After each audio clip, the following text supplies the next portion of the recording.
Good evening, everyone.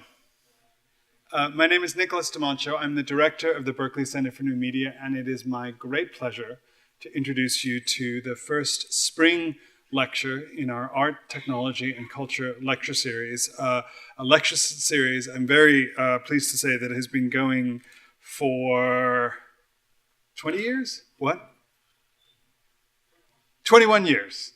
Founded by my dear colleague Ken Goldberg, who is about to introduce our speaker tonight.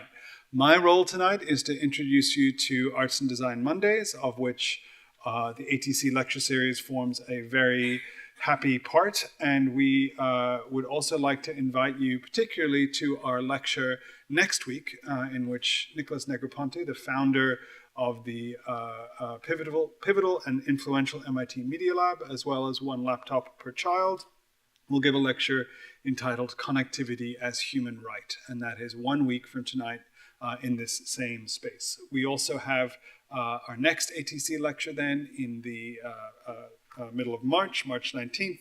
Irene Hajduk, a path-breaking Serbian artist, will give a lecture and performance and fashion show and all-around happening entitled Yugo Export is the name of this oral corporation. Should be memorable, and I look forward to seeing you there as well. So without further ado, I will give the floor to Ken Goldberg. Thank you. Thank you, Nicholas. I am delighted to have this honor tonight to introduce our speaker. Kris, I've had the pleasure to know for many years, and she did her undergraduate work at Brown University in a program called Art and Semiotics, which, remember that because that's relevant tonight. And then she came to Berkeley, and she was here. She did her PhD in rhetoric and media studies, and under Kaja Silverman as her primary advisor, she did a series of projects, and then went on to become a professor at Ohio State, and where she is today as an associate professor in the Department of History of Art and in Film Studies. She is extremely accomplished. She's written on a number of contemporary artists and media artists, including everything from Ken Kesey to Steve Beck, Christian Markley, what did I see here? Anne Hamilton, Bruce Nauman, Chris Burden, Wafa Bilal. And she's also been a curator. She's curated a number of shows, which hopefully she'll mention some of tonight. And she is a consummate scholar. I have to say, I remember working with her when she came into my office. Now I'm guessing it's 10 years ago or more. More? Okay. 17 years ago, and she had picked up on it. She had found something fascinating, which was she had gone back to the subject of the index, which is a very well worn area and topic for media studies. But she had revisited it and looked at the Peircean triad of index, icon, and symbol, and really gone back to the original text and looked at these examples. And what she discovered, what she sort of unearthed, was a very, very nuanced aspect, which I hope she'll be talking about tonight. Good. And it's actually quite fascinating and I think deeply profound, and basically challenged a huge amount of conventional wisdom from Susan Sontag and Walter Benjamin and others who have talked about the indexical trace in photography. And she really critiqued that and found, I think she sort of put her finger into the seam of some nuance of understanding of that particular topic in a way that has really been unique and has changed the way I think about it ever since. I also have to say I've had the great pleasure to also collaborate with her on an art project, and I remember us working together on something called Demonstrate back in 2004, which was where we set up a camera on top of the Martin Luther King building, and they had it set up to observe students in the campus as a sort of a critique of surveillance. And that led her to a number of other projects. But she was it's now in the collection of the Whitney. So she's got. She called me one day and she said, I got a lifetime pass to the Whitney, and she's an artist as well. And now she's got also, I should mention, her book. And this is a huge monumental achievement. It's called Here There, Telepresence, Touch, and an Art at the Interface. And this was published by MIT Press last year. And I am happy to say that it has just won a major award known as the Anne Friedberg Award for Innovative Scholarship from the Society of Cinema and Media Studies. So she is quite accomplished. We're delighted to welcome you back, Kris. Please welcome Kris Paulsen.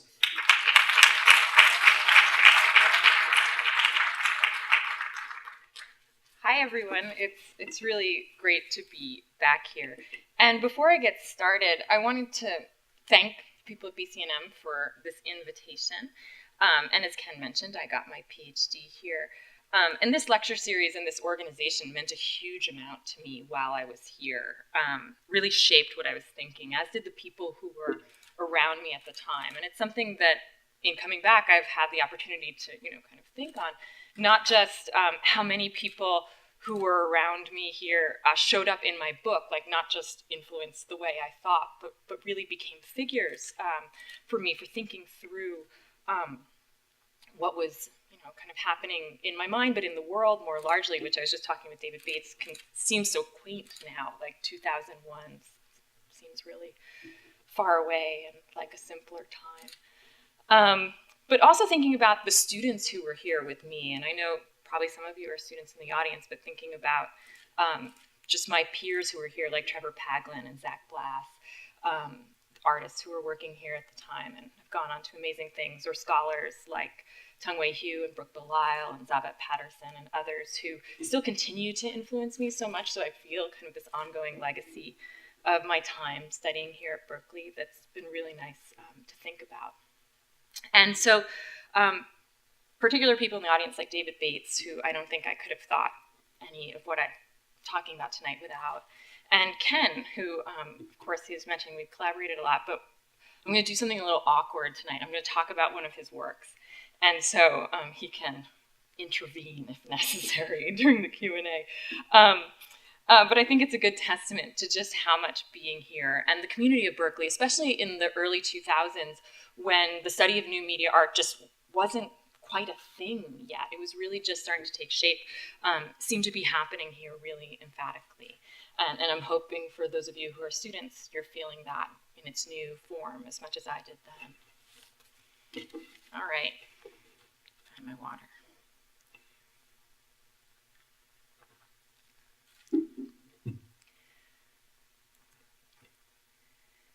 Digital technology derives its name from the Latin digitalis, meaning finger or finger's breadth.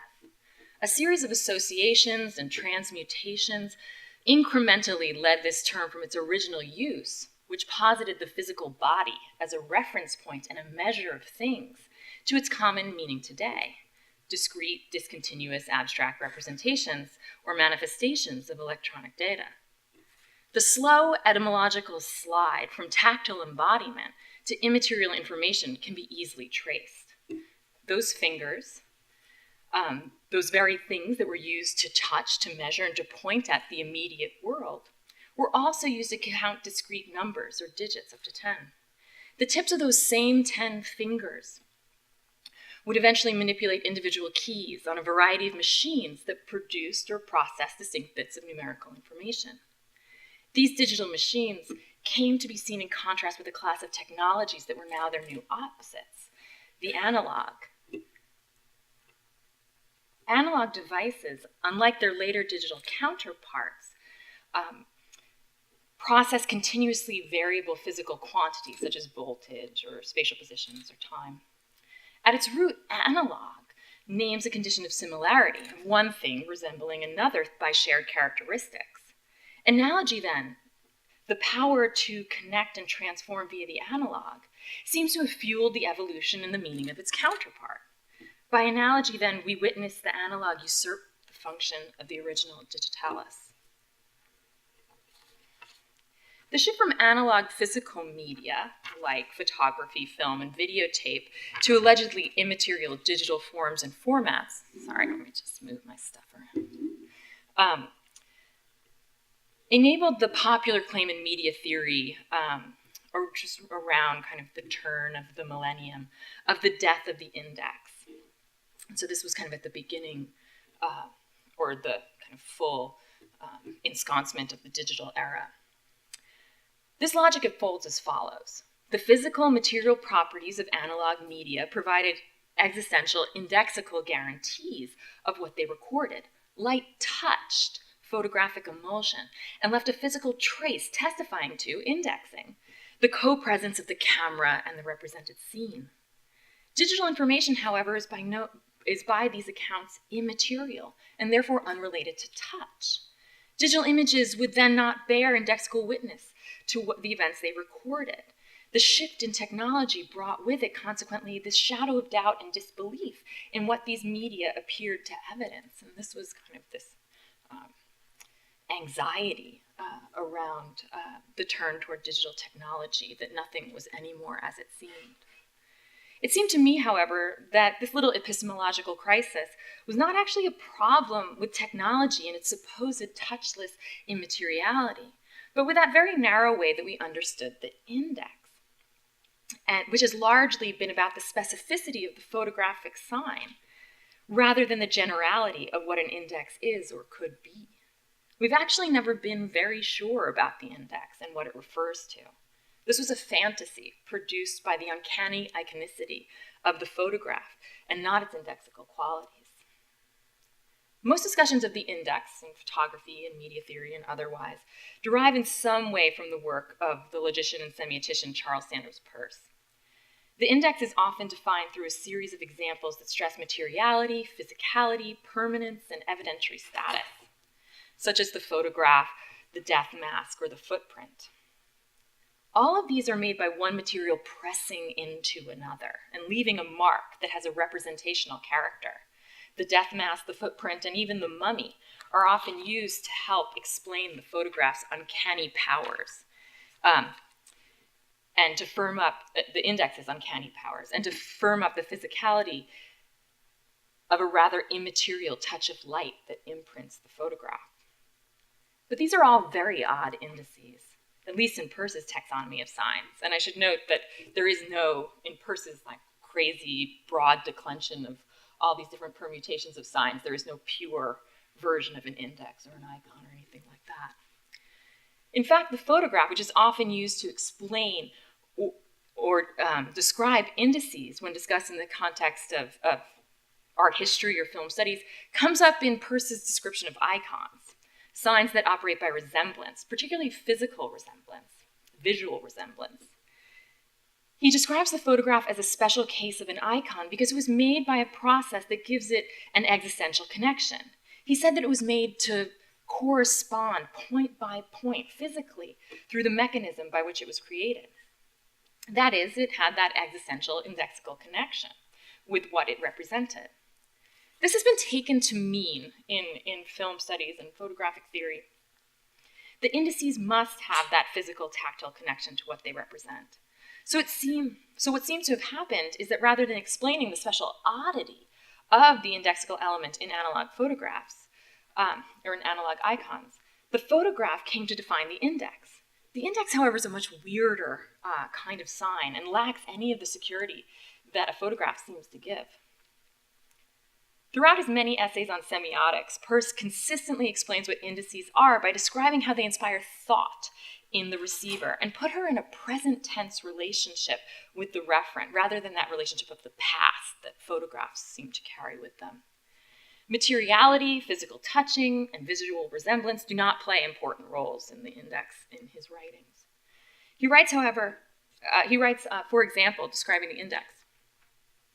When a driver, to attract the attention of a foot passenger and cause him to save himself, calls out "hi," so far as it is simply intended to act upon the hearer's nervous system and to rouse him to get out of the way, it is an index, because it is meant to put him in a real connection with the object, which is his situation relative to the approaching horse. And like everything that Peirce writes is like this weird. This definition of the index is interesting, I think. It's a sign that puts a receiver into what he calls a real connection with a contextual situation. If it were a matter of simple physical materiality, the shot would index the driver's vibrating vocal cords, but it doesn't. It indexes a present situation of danger. If it were an enduring sign of an incontrovertible fact from the past, it would have no relevance to the situation at hand and would not demand any immediate interpretation or response. But it isn't. It's a sign that has an existential relationship to what it represents and transfers that connection to the receiver. Peirce's citation of deictic shifters helped to emphasize this point.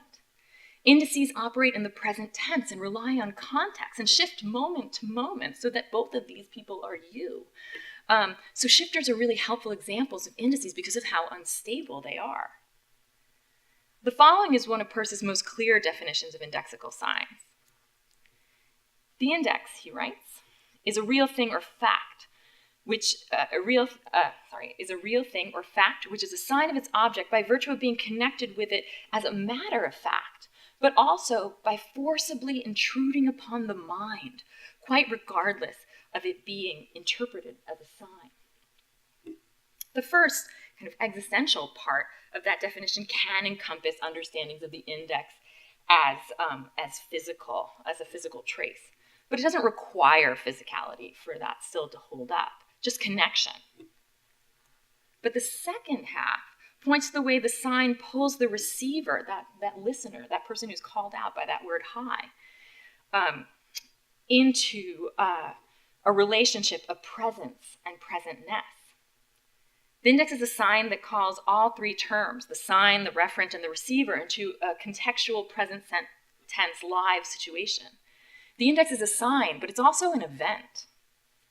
That second part of Peirce's definition, that of forcibly intruding upon the mind, has tended to be overlooked in discussions of photography.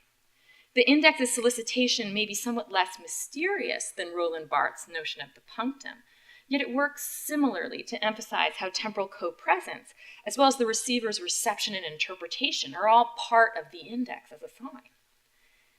Indeed, the specifically temporal relationship between the sign and the viewer's mind seems to be the defining characteristic in Peirce's writing. An index, he explains, is a sign or a representation which refers to its object because it's in a dynamical, including spatial, connection with both the individual object on the one hand and the senses and memory of the person for whom it serves as a sign on the other. Peirce's parenthetical statement in the quotation is significant.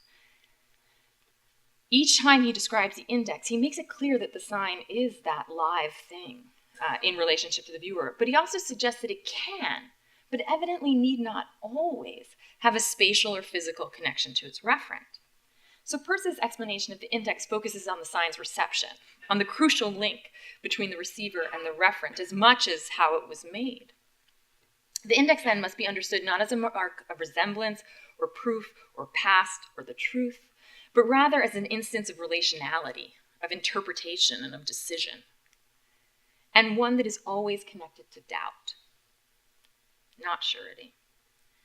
Indices rely on context and often provide information about events and actions we didn't directly witness. That's part of their power.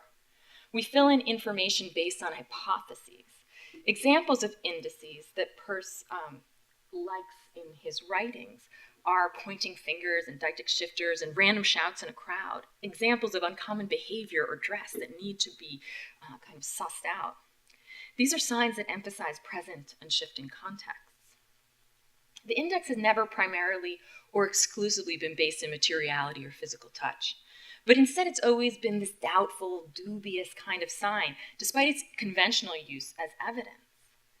Rather than becoming irrelevant in the digital age then, I'd like to think, or impossible in digital media, I'd suggest that the indexicality is the semiotic category for understanding new media. Indices function by pointing to shared contexts and moments of fleeting co-presence between various actors, including the sign and the subject who receives it and forms an abductive or conjectural inference about it from the surrounding informational context. If an index is based in touch, it's not the material touch that created the sign, but in that more immaterial way in that the sign touches the interpreter. I want to keep this less secure version of the index in focus to see how it might help us understand the relationships that I started with between the digit and the digital, to touch and to numerical bits of information. By turning to an artwork, as I have alluded to already, that aim to extend touch and the experience of embodied agency through the telecommunications network. And in doing so, help us rethink the status of materiality and matter in digital contexts, and to reconsider our ethical relationships to mediated others, to faraway publics, and to virtual subjects and things. Some 20 years after Douglas Engelbart pointed his index finger at the computer interface and demonstrated the mouse as a technology that gave the user sensory access to and presence in data space, artists and engineers, and interesting combinations thereof, began to use the internet and then the newly established World Wide Web to extend the user's vision, hearing, and touch into distant, yet real environments via telepresence and telerobotics. Telepresence technologies often appear to undo the baseline phenomenological properties of sensory reciprocity and reversibility, in which seer is always potentially seen and toucher is always both the subject and object of touch.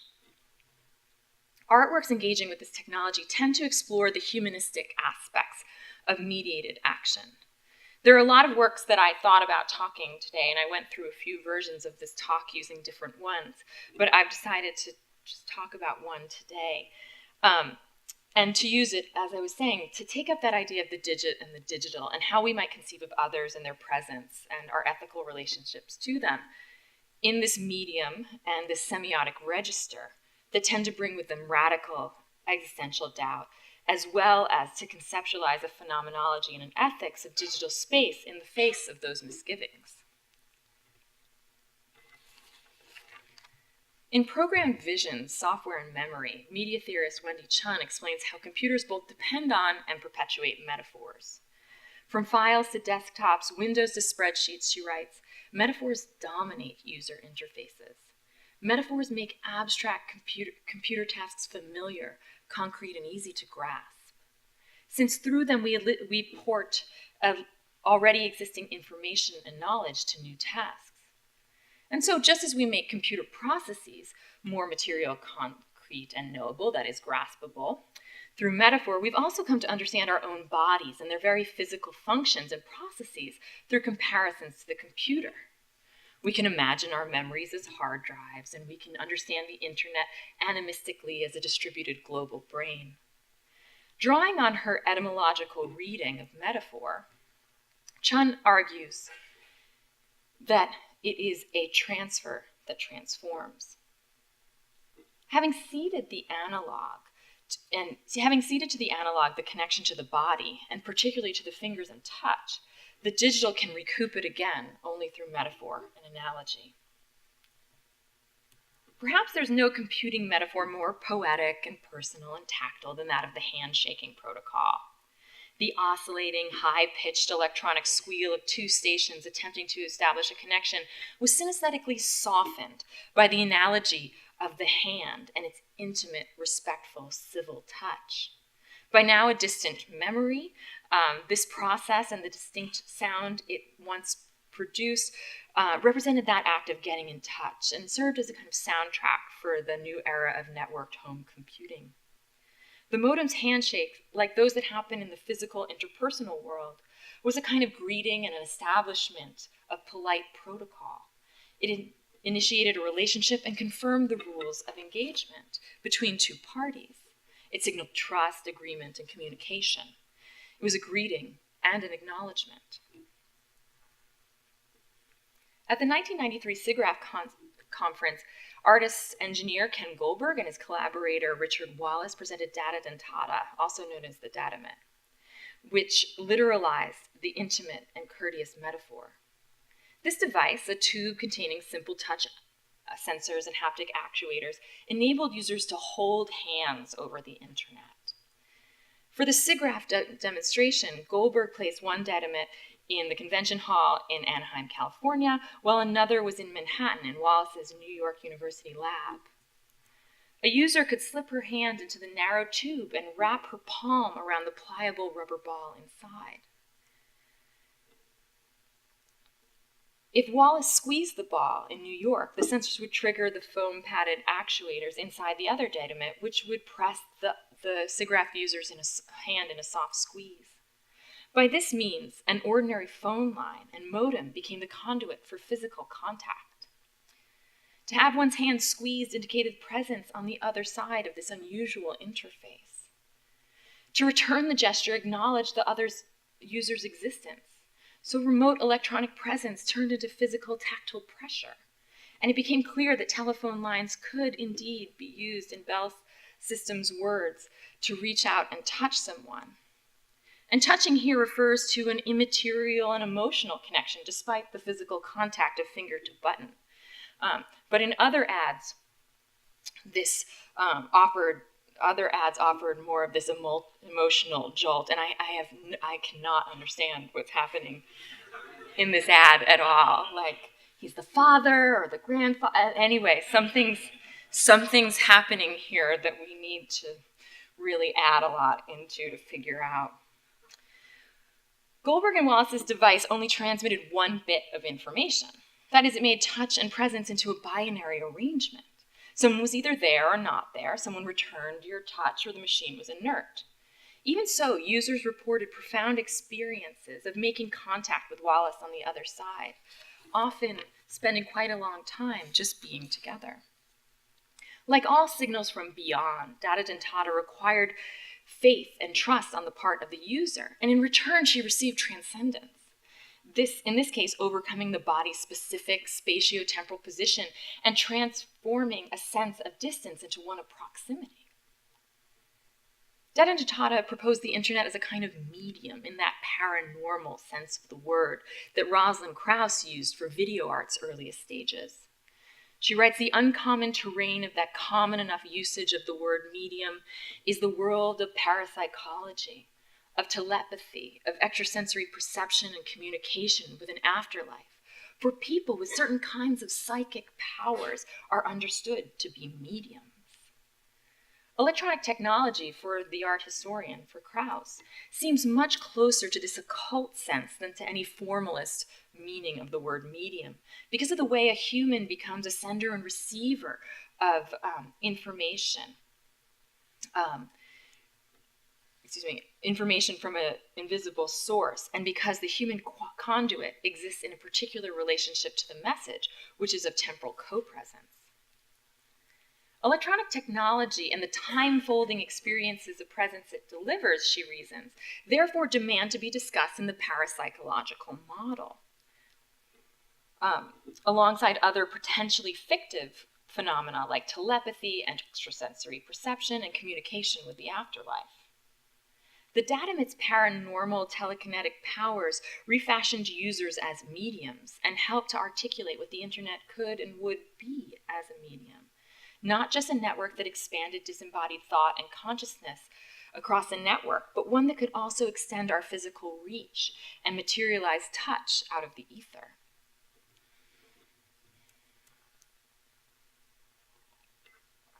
Despite the fact that Goldberg and Wallace were attempting to create an intimate and pleasant kind of contact, the datamit did produce initial experiences that were frightening and unsettling.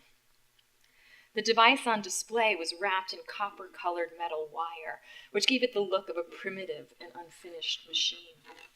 Its coils were reminiscent of both the infrastructural cables that enabled telematic connection and the participants' own electrical bodily circuitry that made these feelings and experiences possible. Well, in the end, most participants did seem to report enjoying the experience of holding hands over the internet. The choice to place one's hand in the contraption may have been marked by hesitation and trepidation. The documentary photograph most often used to represent the project, this one I'm showing you here, which shows Lev Manovich actually, who has just extended his hand into the datamit's darkly shadowed cavity. His free hand appears to be frozen in a tense gesture of alarm, as if he's slowly, apprehensively approaching, ready to recoil at any moment. Goldberg and Wallace renamed the project Data Dentata, making reference to Rome's Bocca della Verita, the mouth of truth, an ancient carving turned tourist trap at the Basilica of Santa Maria in Cosmedine. The nearly 6-foot diameter carved stone depicts a bearded man with his mouth agape. Legend has it that the sculpture acts as a lie detector, and visitors to the site are encouraged to reach their hands into the open maw and to speak truthfully, or risk having their appendages bitten off by the judgmental idol.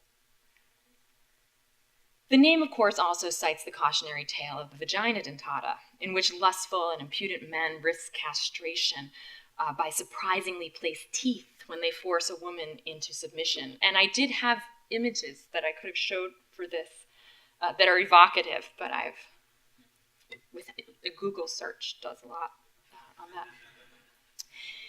In the first story, an object becomes inanimate, threatening, and overwhelmingly powerful. In the second, a person who's viewed as an object, denied subjectivity, autonomy, and independence, asserts her forceful embodied agency by becoming terrifyingly augmented and more than human. Both legends give objects the power to disrupt the perceived order of things and to give agency to the inanimate or the oppressed. Data Dentata acted as a tactile, haptic telecommunications medium that purported to put two individuals in touch. This, however, was not always true. For some part of the day-long run, Wallace left the lab and, in Ken's words, hot-wired the SIGGRAPH datamit to transmit signals back to itself in a slightly delayed loop. Goldberg only discovered Wallace's absence at the end of the day when the two debriefed over the telephone. Goldberg expresses admiration for Wallace's ability to keep up with and reproduce the complicated rhythmic patterns squeezed by a musician using the datamit. Wallace, flummoxed at this, ascertained that this particularly moving and impressive bit of telecommunicative connection must have happened when he was away at an unannounced and unsanctioned lunch break. John Canny and Eric Paulos point out the deception in their account of Data Dentata. They write, one of the LA participants using the machine during this time said she felt very close to the person in New York she was interacting with. In fact, the apparatus was simply reflecting her own squeezes back to her with some delay, a perfectly reasonable behavior for a real stranger to do. When I first read this and heard about it, I couldn't help but being disappointed that learning this device, which seemed to promise and deliver an experience of shared embodied co-presence through an interface, had hidden within elements, or at least moments, of a hoax. Was it an inanimate thing that only had presence in the power of the user's own metaphorical, anthropomorphizing imagination? Each squeeze gave the user reason to believe in and to doubt that mediated experience. And this points us back to the index and how, according to Peirce, it's interpreted. The fact that an index issues a call to a receiving subject does not guarantee that the sign will be recognized, and even if it is recognized, that it will be understood. Most indices in Peirce's account are not as legible as photographs, and while they might exist as facts, they are by no means incontrovertible. In another helpful description of the index and its connection to thought, Peirce highlights the potential undecidability of a sign. A rap on the door is an index. Anything which focuses attention is an index. Anything which startles us is an index, insofar as it marks the juncture of two portions of experience. Thus, a tremendous thunderbolt indicates that something considerable has happened, but though we may not know precisely what that event was. Indices require interpretive work because they are, in Peirce's terms, merely symptoms.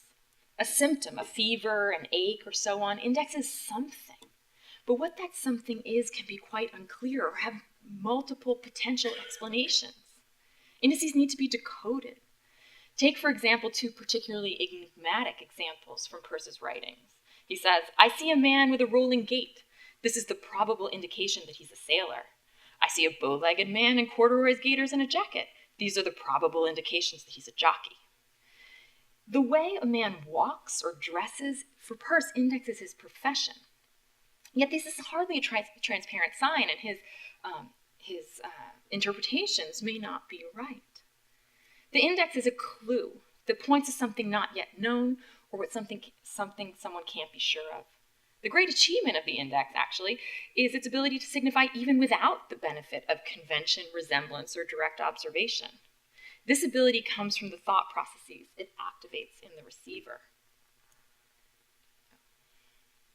Although Peirce never explicitly discusses his theories of logic in his detailed taxonomy of signs, the title of the essay, Logic as Semiotic, makes this connection imperative. For a sign to signify, the receiver must interpret it. His three semiotic categories or major categories of symbol, icon, and index are broadly connected then to his theories of logic, deduction, I meant to turn this page, not that one, induction, and what he calls abduction or hypothesis.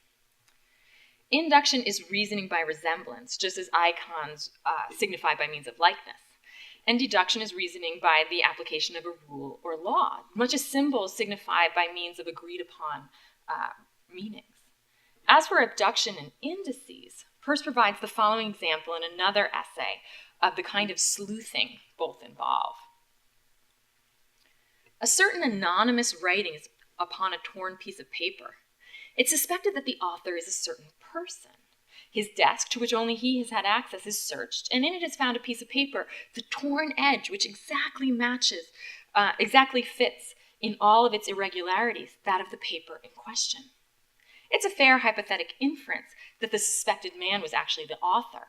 If the hypothesis was nothing more than an induction, all we should be justified in concluding in the example above would be that the two pieces of paper, which matched in such irregularities as have been examined, would be found to match in much other, say, slighter irregularities. The inference from the shape of the paper to its ownership is precisely what distinguishes hypothesis from induction and makes it a bolder and more perilous step.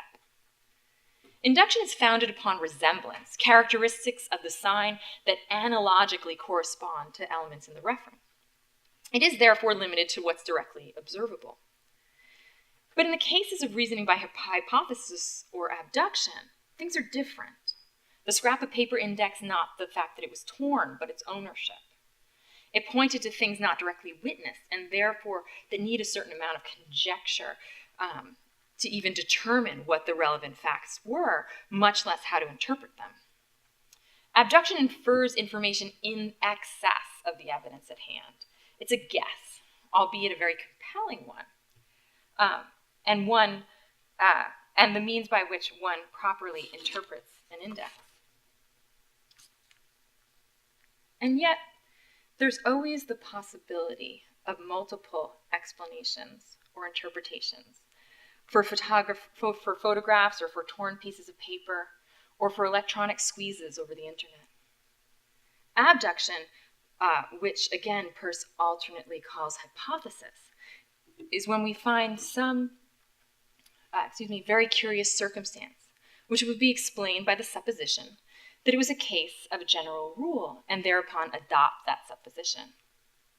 That is, in certain instances, when one is confronted with a strange fact or a shifty sign, one must guess at its meaning, relying on or invoking context. Abduction, he writes, furnishes all of our ideas concerning real things beyond what we are given in perception. It is the mean by which one adds in information to indices, which are signs that need that contextual supplementation. It is the great feat of abduction it adds to one's knowledge by providing an explanatory theory for what was not directly witnessed. And this is what makes it particularly useful in decoding mediated images, whether analog or digital. Photographs, as well as data dentata, are distant signs in space or time that need interpretation that goes beyond the directly observable. Abduction makes the index intelligible. So there is always, and there has always been, the possibility and also the necessity of doubting information one doesn't observe directly.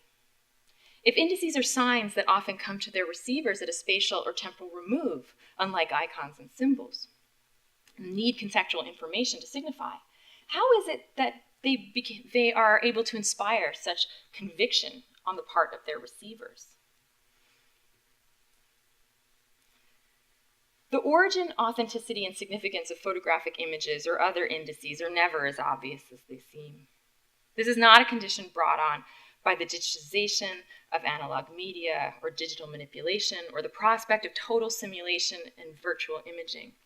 It's the condition of indexicality, the openness of the sign to interpretation and doubt. To understand what indexical signs signify and how they communicate information, one must engage in abduction. And abduction is, in its most general sense, the action of drawing or leading something away. Peirce's abduction is no less a leading away. It leads one away from the facts at hand to a hypothesis based on conjecture. The connection of the index to abduction returns us to the interesting problem from earlier.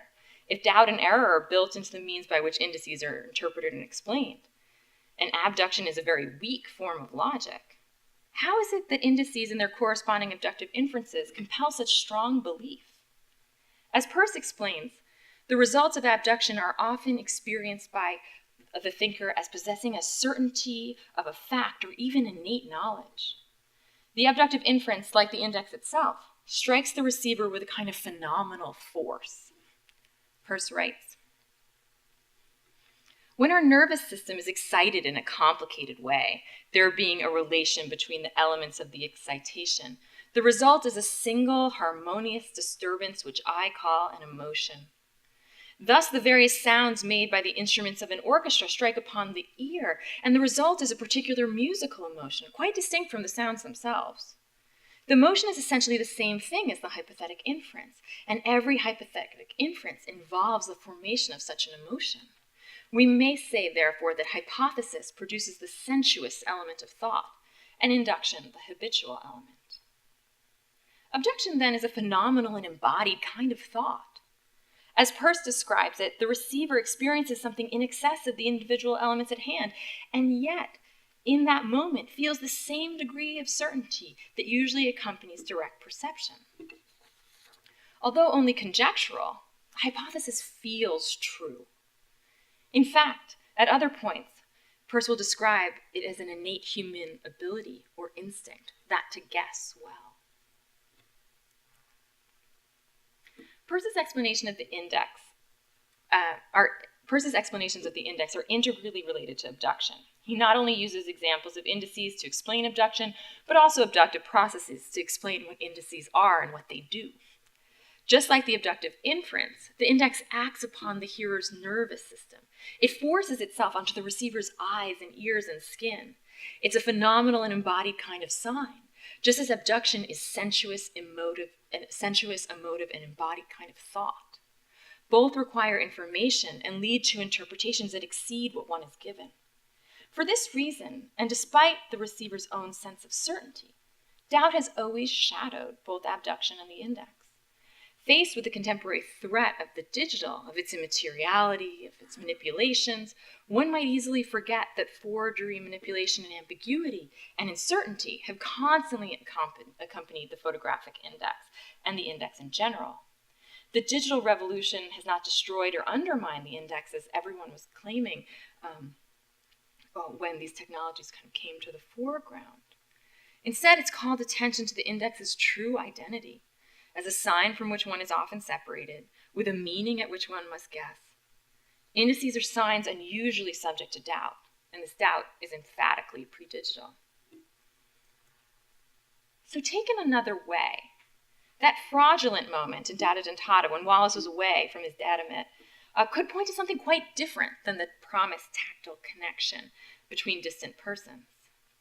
Wallace's absence from his station meant that some of the participants were not holding hands with anyone, despite what they may have felt or they may have perceived. Data Dentata did become like the Bocca della Verita and other relevant mythical figures like Terminus and Narcissus and Echo, as well as the interface or the screen itself. It was suspended between the animate and the inanimate. not quite living, but somehow uncannily alive or live. One could describe this experience as simply one of reflection or of narcissism. And it seems at first quite right to say that the user was just squeezing her own hand, just like Narcissus was looking at his own image. But just like Narcissus at the beginning of Ovid's myth, the user understood this image as that of another person, not as her reflection. In his 1950 article for Mind, Alan Turing reformulated the basic question of artificial intelligence. Can machines think? Instead, he asked, might a human mistake a machine for another human under certain conversational circumstances? A much more awkward kind of formulation of that question. He adapted an imitation game in which a man and a woman attempt to confuse an unseen interrogator as to their genders, switching the assumedly binary difference at play from that of men and women to between humans and computers. In Turing's revision of the game, if the interrogator guessed mistaking computer for human just as often as in the original, when he mistaked a man for a woman or vice versa, one might surmise that fooling the interrogator is functionally the same thing as the computer thinking.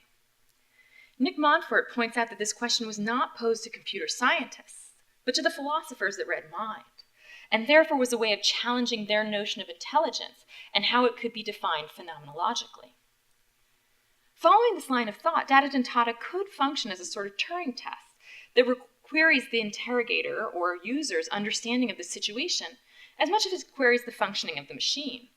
So in doing so, it points to epistemological and phenomenological questions about how we know and understand the mediated world, and whether, if we behave and feel differently, depending on if we are interacting with other humans or with machines, and whether or not we understand what we see, feel, and experience as mediated or simulated.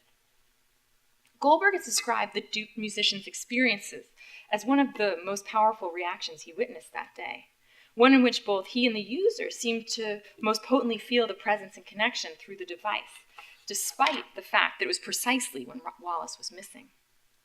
I think this power is worth noting.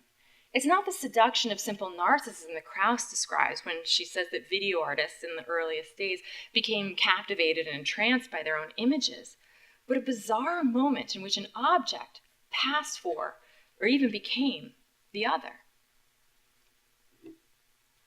Goldberg and Wallace's reformulation of Turing's question is whether one is holding hands over the internet or with the internet. This conjunctive switch from over or through to with catalyzes a series of uncanny experiences with telecommunications interfaces, and data dentata in particular. It could be living or data, living and data, living yet data, living but data, and so on. The interface is a boundary that provides a point of contact between opposites, between self and other, between here and there, between now and then, between animate and inanimate, between human and machine.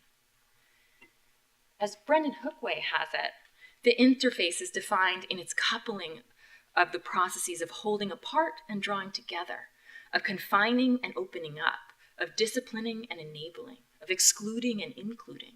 The separation maintained by the interface between distinct entities or states is also the basis of the unity it produces from those entities or states. So it's a super ambivalent thing. Telepresence interfaces in particular can create strange meeting points in which one is here and there, or here yet there, or here but there, or here nor there. The questions raised by mediated counters are then as much ontological and phenomenological as they are epistemological. The moment of deception in data dentata is perhaps most troubling, not because it was a hoax, but because it was the moment when the participants seemed to believe it most strongly, and therefore it undercuts Peirce's interpretive safety net, that idea that we have an instinctual ability to guess well. But here the musician was wrong. She misinterpreted and failed the Turing test based on the strength of her emotions. Maybe it's interesting that it was in 1993, before digital doubt had fully taken hold. What we might have here is a failure to be a sophisticated reader of indexical signs, or to recognize and hypothesize that it would be very difficult for any person to imitate her so quickly.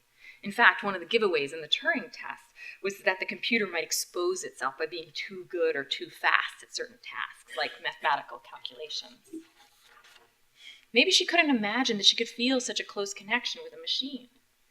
Indices are baffling and actually very hard to interpret signs. They contain so much ambiguity. The squeeze of the data could index the presence of another or the presence of the machine. It is a subtle indication, only subtle indication and close observation that allows us to differentiate one from the other. Perhaps it's right, though, to take inspiration from this individual's misapprehension of what was on the other side of the interface.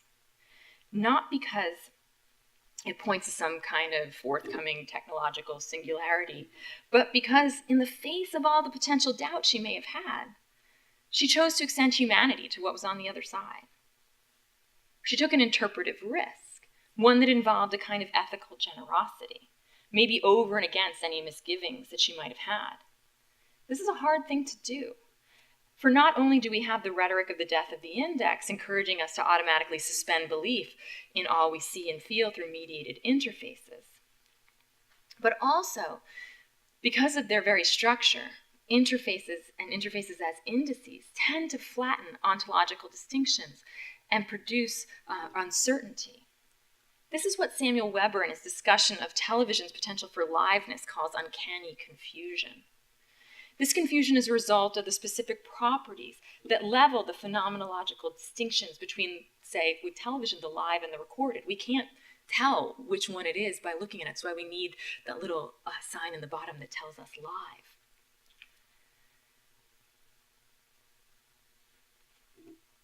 So we can mistake the live and the recorded, as well as the virtual and the actual on these interfaces.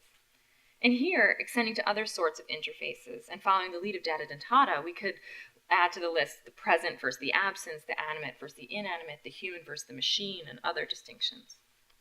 On television, Weber writes, the hierarchy between the original and the copy is severely perturbed, and consequently the logic and ontology that govern the relationship of mimesis, reproduction, and representation are unsettled. Television is a site of such uncanny confusion and confounding. The screen, even its analog pre-digital forms, is a site of ontological indeterminacy. All things, all times, all places are reduced to the electronic, pulsing mosaic of the raster grid. Everything flattens onto a single surface, or in data dentata, to one bit of information. Everything is made the same in electronic matter, regardless of existential or ontological status of what it might represent in the world. The stakes of the generosity that I was just talking about, the musician extending humanity to the machine, is pretty high, has pretty high stakes if we think of the normative, non-artistic applications of telepresence technology, the most readily available example of which is no doubt unmanned aerial weapon systems or drones. The invitation otherwise would be, following that rhetoric of doubt and death of the index, to allow oneself to imagine everything as potentially a simulation, or to slip into what's often called in these contexts a video game mentality, an accusation that's really common in popular press and popular discussions of these technologies and their grave uses. The development of telepresence technologies, beginning with Marvin Minsky's early theorization of their design and use, were always imagined to completely protect the user's body from dangerous situations. He originally suggested outer space or the ocean floor or inside nuclear reactors as the potential context for telepresence. But it didn't take long to extrapolate from this field of action to include conflict zones, protests, and other sites in which some bodies are protected by remote technology, while others are exposed and vulnerable without the power to strike back at anything but a machine. These systems are based on asymmetry, making sure that some bodies are incredibly protected, existing far away from any real site of action, while others are horrifically exposed with no possibility of hiding, seeing, or even looking back. They are touched, literally impacted, or blown apart by a force that is so far away they can't see or often can't even hear it. but yet it sees them up close and in real time. These technologies that enable physical presence and touch but prevent touching back. The interface may ontologically level what appears, but the differences in these asymmetrical relationships couldn't be starker. The musician's misinterpretation of the presence in data dentata, I think, is a really early, hopeful gesture. Not that we might ontologically level distinctions between all beings or believe everything we see and hear and touch to be true, but that we might choose identification, choose compassion, choose to behave ethically, choose to extend humanity to those on the other side of the interface, especially when we are given reason or excuse to doubt it, and when there's no risk to the user, and when the stakes are the highest. To realize that these now commonplace applications of telepresence technology, dithering doubt is a privilege that's only asymmetrically afforded to one side of the screen. Thank you.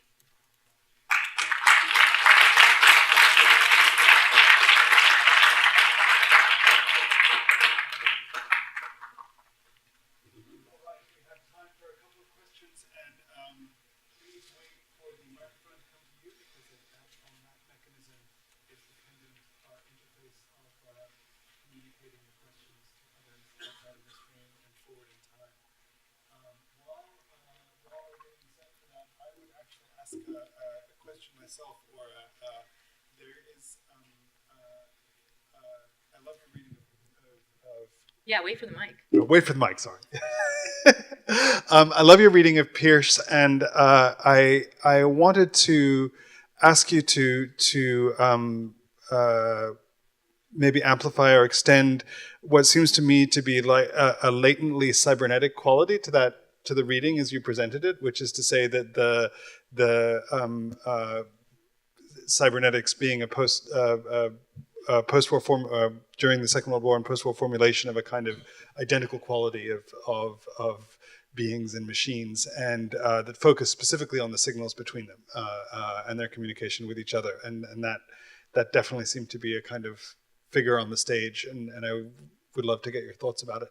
Yeah, I mean, we have this kind of metaphor or analogy that grounds cybernetics, that both machines and humans operate in this steersmanship kind of way of reacting to the world around them and adjusting their behavior in this feedback loop with the world. So I think, in that moment, we definitely have this idea of thinking of ourselves as machines, or as machines as having potentially these more biological environmental functions. But I think even the way that I'm discussing the index has a lot to do with that reaction to the environment and adjustment to what's happening around you. If this is a sign that we don't interpret by seeing its resemblance in physical characteristics like an icon, or having learned something that would allow us to interpret it through a series of rules, like learning a language, or learning that a stop sign means stop, or the green means go and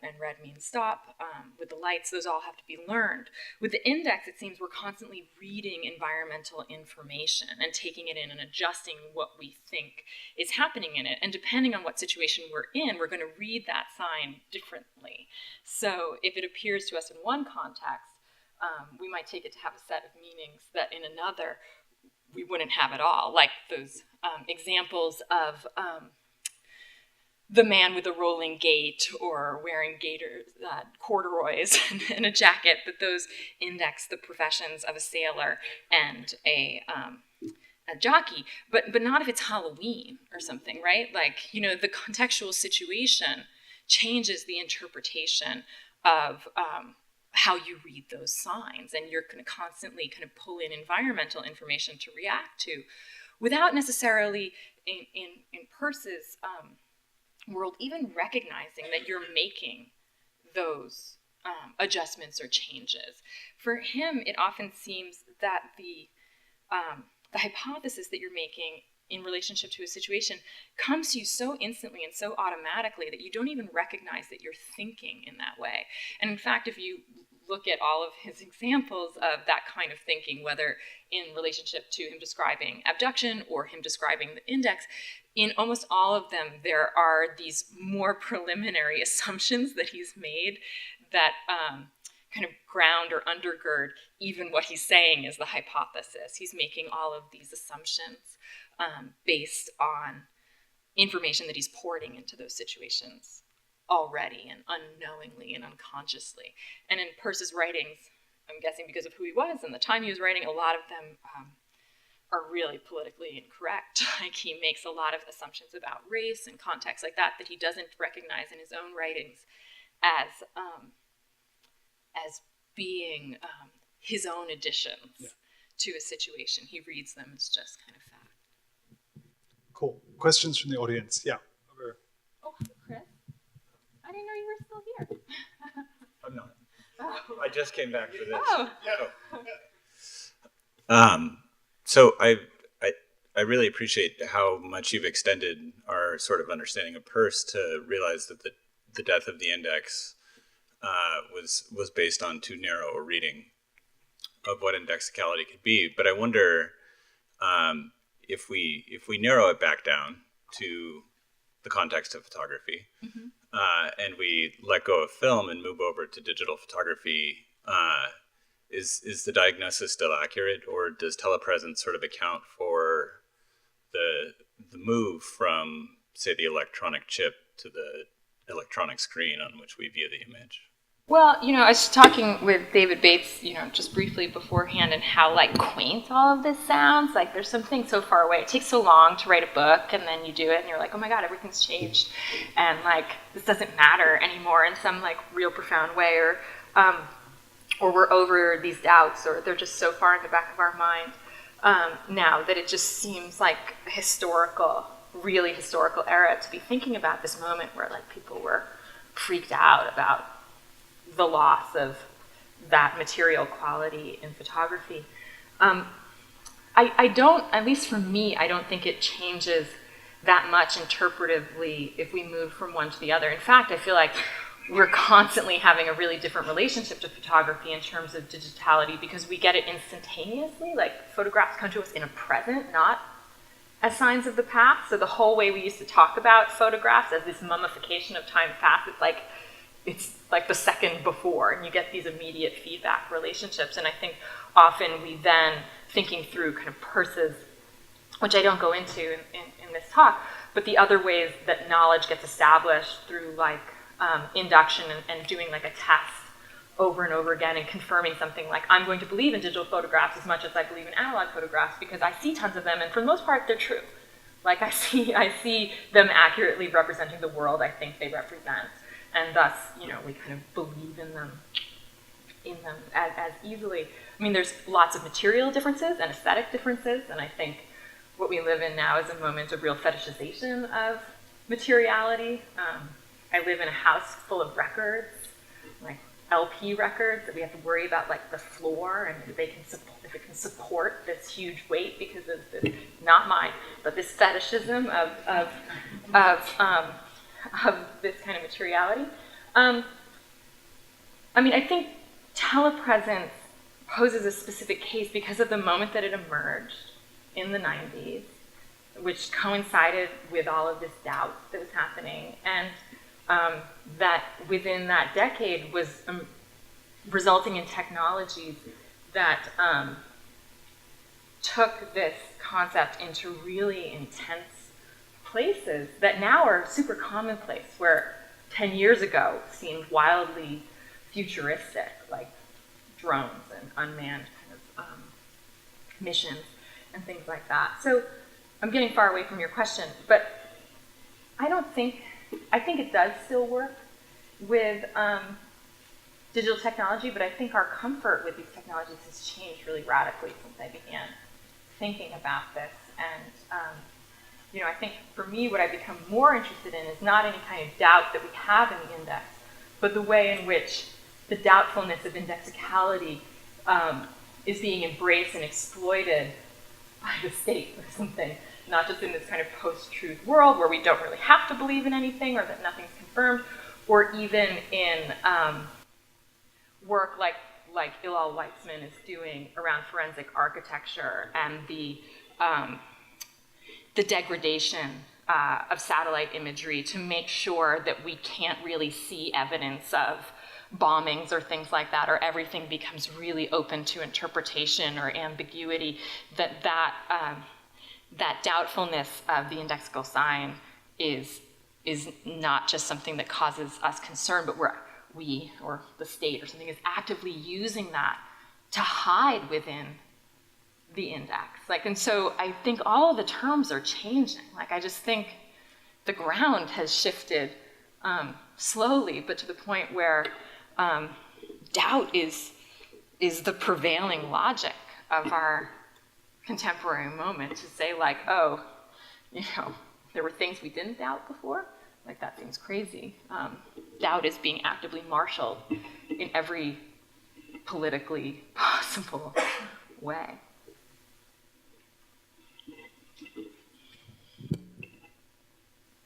I'm just wondering if you can talk about how you would theorize PTSD, drone operators suffering from PTSD as observers' relationship to image. Well, I think that's PTSD and what's come out of the last 10 years of combat is one of the most compelling reasons to say that we do actually experience these things as real. So much of the rhetoric is about kind of distance, or it's you're playing a video game, and certainly the controls are all modeled on video games, and we're trained on video game interfaces to model exactly what they'll be doing, in reality. But the rates of PTSD in drone pilots is insanely high, and in some ways that makes total sense if we think of Freud's early ideas around shell shockness and what we now call PTSD, but that he's theorizing, in the First World War, is that kind of trauma happens to you not when you've been hit. It's not when you're shot or you don't get PTSD. It's kind of when you're adjacent to it, when you were kind of missed. Sometimes the physical injury, at least in Freud's descriptions of it, kind of steel you against some of that emotional injury because you're so concerned with healing your own physical body and getting over it, but having kind of not been directly touched is where he sees these really kind of traumatic psychological injuries happen, when you witnessed it happen but didn't actually feel it. So in some ways, according to that logic, you'd think this kind of drone pilot is exceptionally open to that kind of injury, or to moral injury, which is, of course, a way that a lot of this is discussed, of feeling culpable and complicit in something that you recognize as injurious. But also, I think that video game mentality that we often talk about with drone pilots imagines a really different situation than what they actually experience, in terms of, because there is it's not like you're in a fighter jet and you're shooting someone down and then you fly away because you need to get your own body in the cockpit away from retaliatory fire. Often what they have to do as drone pilots is hover above the scene and watch bodies go cold, in their infrared. And in the lead up to those attacks, often those same pilots are watching that house or that area for weeks and weeks and weeks at a time, so they see the people. They're not as anonymous targets as I think some of the rhetoric around it implies. I think drones are super crazy, awful, terrifying, unethical things, but I do think those humans are humanly affected by what they do in those protected places, not to the degree that people on the ground are, certainly not. Those are super asymmetrical situations, but that trauma can and does happen through screens, and there isn't that kind of distance or disbelief. Not from what I've read from accounts of pilots, especially those who have broken kind of the contractual silence that they're, conscripted into. But they've described really kind of ugly guilt in what they've done. Not all of them, I'm sure, but at least ones that come forward and describe these experiences really in depth. That seems to be the case. And I don't think it's equivalent to being in the trenches or something like that. But certainly there is a feeling of implication that the interface does not, erase. Oh, good evening. Thanks for your talk. Yay. So aren't you confusing with your definition of index, set, and element, where the set would be the index and the elements would be the elements in the set? Uh-huh. So set with elements. So are you saying that I am... Well, let's say your example of a thunderbolt. Uh-huh. A thunderbolt would be an element of a set. Now, the set could have only one element, which would be the thunderbolt. Right. But the index or the set is different from the element itself. And so There are two different definitions. By set, you mean the variety of things that noise could possibly indicate? Yes, or the subsets in the set, Yeah, which would be the index. But a thunderbolt is not an index. It's an element, or it could be an element of an index. Well, in that quotation from Peirce, where he says the thunderbolt, he's describing kind of a sound. I think this is how I understand that quotation. That he's, in his house, he hears this thing that he says is a thunderbolt. But that thunderbolt is actually a guess based on this sound, the something, he says, the something considerable that has happened, though he doesn't know what it is in that quotation. And he jumps this idea of thunderbolt, but certainly it could be any number of things, and that's, that openness of the index, that it points to this wide range of interpretations, especially because there are often signs that we're missing some informational bits about. So, I do think that quotation is confusing because, as I was saying just a bit earlier, he makes these leaps in his writings that he doesn't even acknowledge as being already an abductive leap. He takes them really naturally, but I think we can, say that, like, if we wake up in the morning and the ground is wet outside our house, we can say, like, oh, it rained, even if you didn't hear the rain, because, from your experience in the context, that might be what it is, and I'm not going to get into it, but that hypothesis would be built upon all of these abductive inferences that you had collected over time that became deductive rules that you then apply when you see this element without witnessing it happen. But of course, the wetness of the ground could have happened in all sorts of different ways. You could have left your hose on all night. Someone could have done something else. These are actually like super open things. Those indices are usually something that we have to add all this stuff into to guess at what it was. Though there's a huge amount of insecurity in that. You can feel really sure that, like, yeah, it rained last night. I know this. Or that big sound, that was a thunderbolt, because I've heard that before, and I'm going to, like, add in that information that explains this crazy thing. But I remember when I first moved out here, I didn't live in an earthquake-prone place before this, and the very first time I felt an earthquake, I was like, a huge truck just went down my street, a raccoon moved across, ran across my roof, there were these things that I had other explanations for because I didn't have that kind of experience or knowledge to port into that situation that read this kind of subtle thing as an earthquake. I expected earthquakes, everything fell down or something, not that like jam jars got disturbed on the shelf kind of thing. And so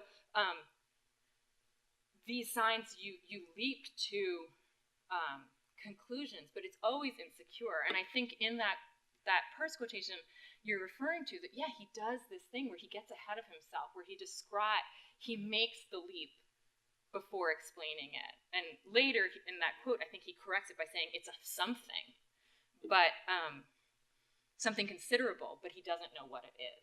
but in the beginning he leaps to the thunderbolt. No?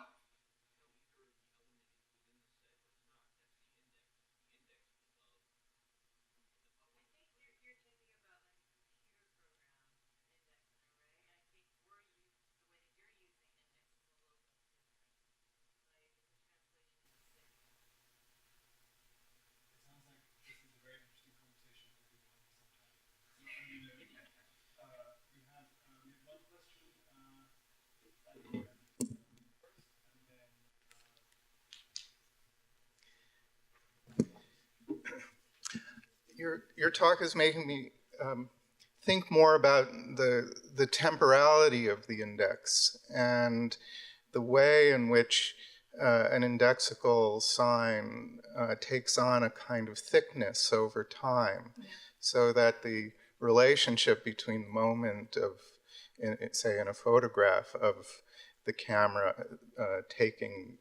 being in front of the object, and as it moves through time to be seen in another moment, it's constantly taking on surpluses of meaning to the point where one often is no longer even that engaged with that moment, but really the way in which that moment has moved through time. Yeah.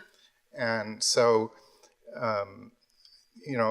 so that the question of supposition or hypothesis versus that idea of a kind of virtuality that's constantly surrounding the image becomes not necessarily an interpretive thing, but actually, a fact.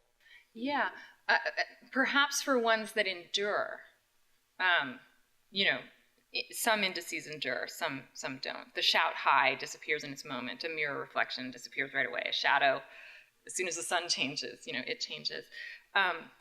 So I think that, again, it's this case of it being like a really broad category of things, some of which can accrue that meaning or time or history that we can kind of catalog along with it.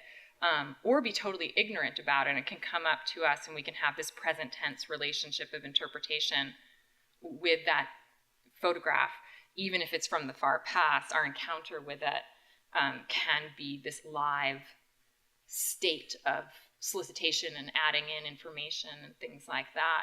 And I think that that's why it's important to recognize what I said in an aside, is that, like, in Peirce's taxonomy, there's like no clean thing. Something isn't just an index, and you don't just use one kind of logic on it. These things are like in spreading, permutating charts of their combination of, saying that both the word this and a photograph are both indices. Like, yes, that's true, but they're also, this also has a symbolic meaning in that we understand it as a conventional bit of language that doesn't function unless we know those rules, and the photograph has its iconicity attached around it that help us add and keep meanings alive in them. They're like, none of them are clean, so each of them does a totally different thing. And so, that's kind of I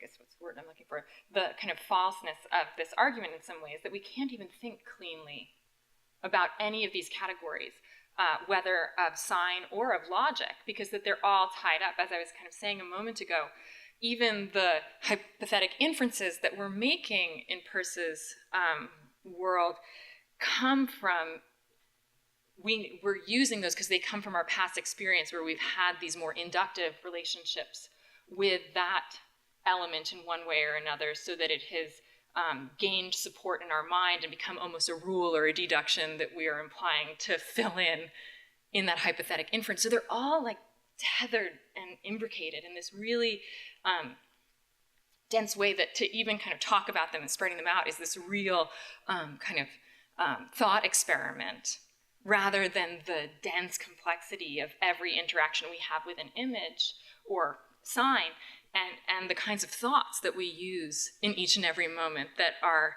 kind of hard to pull apart. Like coming back to this idea that Peirce, even when he's really trying to explain exactly these thought processes, is like skipping over these other moments in his thought process because they become invisible to him and how they've kind of acquired that force. I don't know if that. So we are past time, but we are very fortunate in that the artist is present. Yeah. So I would like to give the last word to Ken.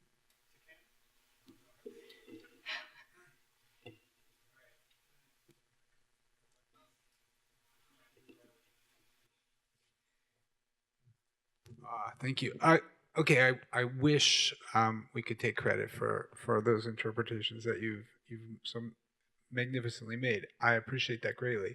I'm curious about if you can reflect for a few minutes about the linkage between the almost Cartesian aspect of doubt that has this long history, that really is this turning point for the scientific method that leads up through all of modernity and influences not only science but so many different realms of thinking. And in the context of the way you've made this amazing case for the centrality and primacy of the index, it seems that there's this element of surprise, of this unexpected disruption, this transformation or novelty and shock that comes at the center. And I'm curious how that does seem, I mean, especially in our political moment where we're at right now, that this does seem to be reinvigorated in some sense. I mean, as much as we don't like what's happening, it is causing a disruption. It is causing that kind of surprise, I think, that from the moment of the election. So I'm curious about how you think about that as underlying so much of what's central to art and science. Yeah, well, I think that relates to kind of my rambling answer to Kris earlier. Like, I think part of the surprise that comes from me interpretively in our present moment is when you realize how the other people, someone else has interpreted that sign, that you live in like a parallel world where you're like, oh my, like we're looking at the same thing, but have completely different readings in relationship to it and its relationship to truth or its factuality or what it could mean or any future that it points us to, right?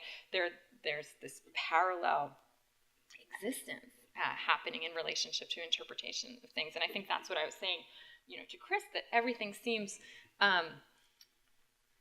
so quaint, like this, reading this, I'm like, this is so quaint, like having this problem, because now we're just embracing the kind of radical doubt where I don't believe anything, this kind of, Cartesian moment, at least for me, like Descartes' Meditations on First Philosophy, like one of the things that struck me when I first read that was not the confidence of I think, therefore I am, but that like he had been backed into a corner where he was like, every night I go to sleep, I dream these dreams, those seemed real when I was dreaming them, and then I wake up and everything looks not so real, and I look out my window and I see what I think is a man, but maybe it's not a man, maybe it's some kind of automaton, and maybe some evil genius put it there, and he just kind of spirals into this crazy place, and it's organized as days of waking and sleeping and becoming kind of less and less secure. So like I think, therefore I am starts being like I think, therefore I am. Like that's what I got,